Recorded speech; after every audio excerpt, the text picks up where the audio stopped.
জাতির যে নতুন বন্দোবস্তের আমার মনে হয় আজকে বন্দোবস্তের একটা সূচনা সেখানে আজকে একটা ব্যতিক্রম আপনারা লক্ষ্য করছেন নারী পুরুষ সবাই এবং ছোটো ছোটো সন্তানদেরকে নিয়ে আসছে সবাই ভোট দেওয়ার জন্য, কারণ এখানে কোনো আশঙ্কা নেই।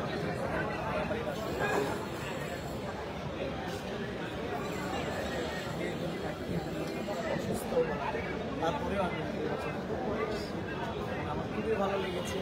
গত 15 বছর কোনো ভোট দিতে পারি আমার সর্বপ্রথম ভোট আবার 15 বছর করে দেবো।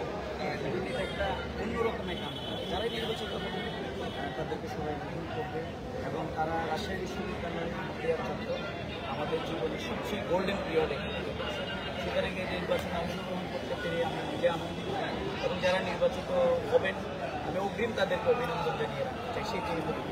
সেটি দলের মতের ধর্মের অভিনন্দন জানিয়ে রাখতে চাই তাদেরকে এবং আশা করি তারা এই রাজশাহী বিশ্ববিদ্যালয় অ্যালামনি অ্যাসোসিয়েশন তাদের যে কর্তব্য রয়েছে সেই ঐতিহাসিক কর্তব্য তারা ভূমিকা পালন করবে। আমি আবারও এই নির্বাচনকে অনুসরণ করে আমাদের নতুন বন্দোবস্তের প্রতিটি অধ্যায়ের একটি সূচনা এখান থেকে শুরু হোক, পথ চলা আজকে এইভাবেই শুরু হোক, সেটি আমরা প্রত্যাশা করছি।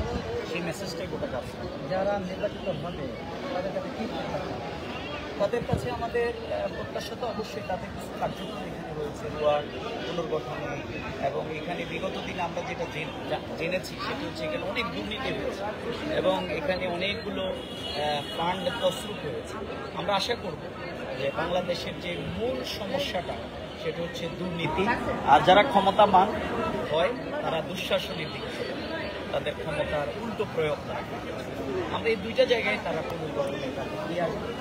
ছাত্র সমাজ বিশেষ করে যারা এখান থেকে বেরিয়ে আসছে তারা কিন্তু এখানের এই যে প্রাণের একটা মেলবন্ধন এখানে তারা গিয়ে যাতে সেই রকম একটা পরিবেশ তারা পায় রুয়া অর্থাৎ আমাদের এই অ্যালামনি অ্যাসোসিয়েশন সেই পথ তৈরি করতে সক্ষম হবে। সেটি